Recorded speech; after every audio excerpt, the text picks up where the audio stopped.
In this lecture, we are going to discuss sickle cell anemia. We will cover the all aspects of the sickle cell anemia, how will patient present, and what management we can do for the sickle cell anemic patient. So let's get started. First of all, we have to know uh, what is sickle cell anemia and what changes you will see in the red blood cells in case of sickle cell anemia. So, in normal red blood cell, you will see hemoglobin is present. And what type of hemoglobin? HbA hemoglobin is present in case of adult. But in the sickle cell anemia, that hemoglobin will change and it will become the HbS. So that is in sickle cell anemia. And our normal RBC shape will be the biconcave, while the sickle RBC shape will become crescent or sickle like shape. That is the most important thing. So we will see the difference between the normal RBCs and the sickle RBCs. In the normal red blood cell, you will see the HbA hemoglobin, and in the sickle RBCs, you will see the HbS hemoglobin.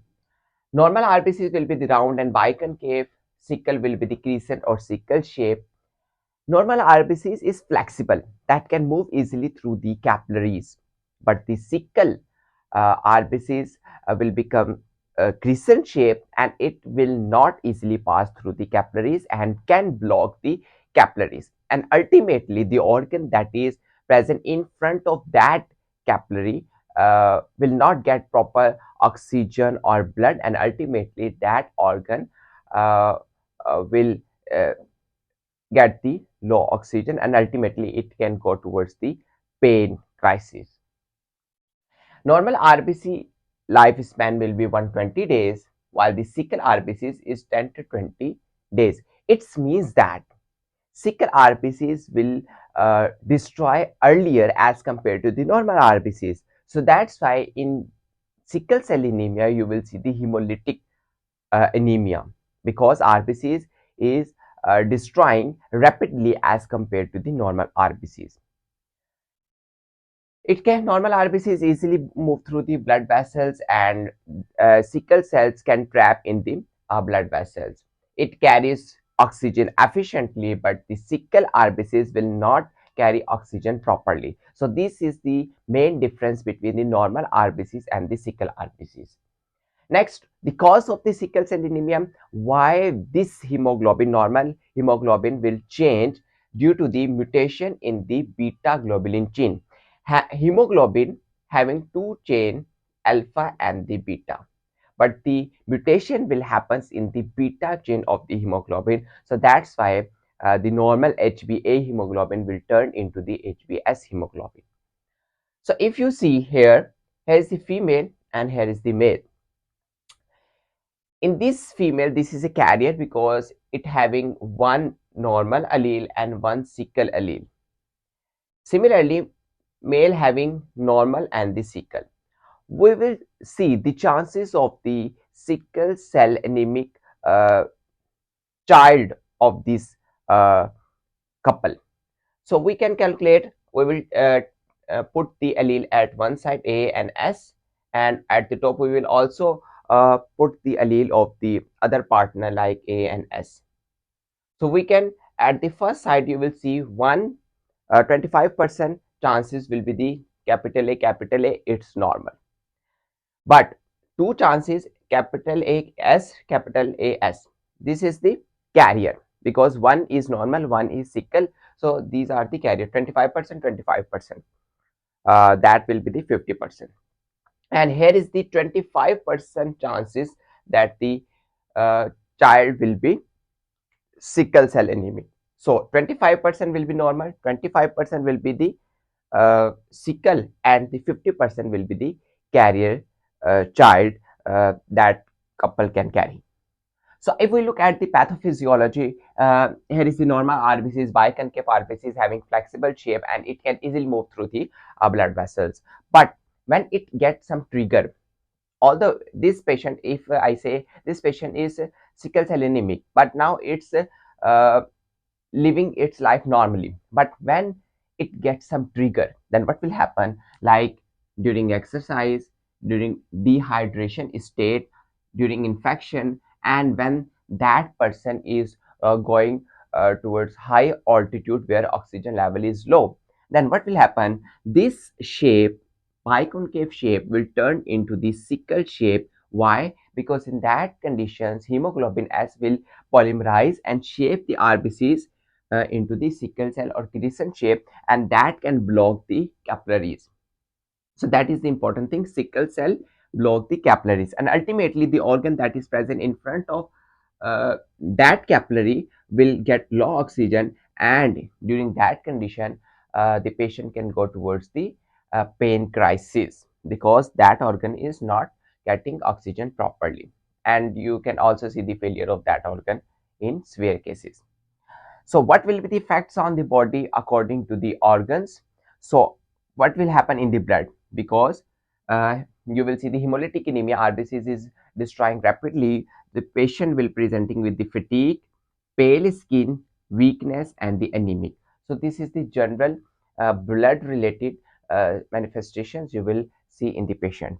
Bone, you will see the bone pain, osteomyelitis, bone infarction, because during the blockage of the capillaries, bones will not get proper oxygen or blood, and ultimately you will see the bone pain, bone infarctions like the heart, uh, myocardial infarction. So this is the manifestation related to the bones.